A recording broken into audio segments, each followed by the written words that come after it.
Gagawa ako ng artwork gamit itong acrylic markers by Miracle Works.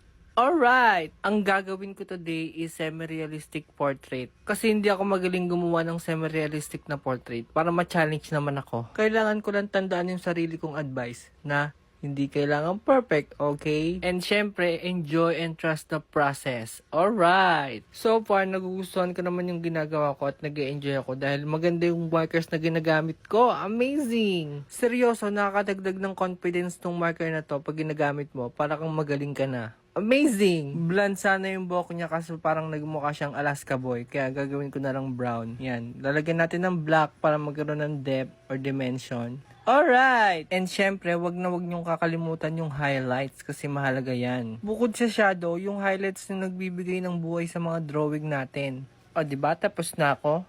I will rate this 5/10. Needs more practice, okay? Ikaw, anong rate mo sa drawing ko?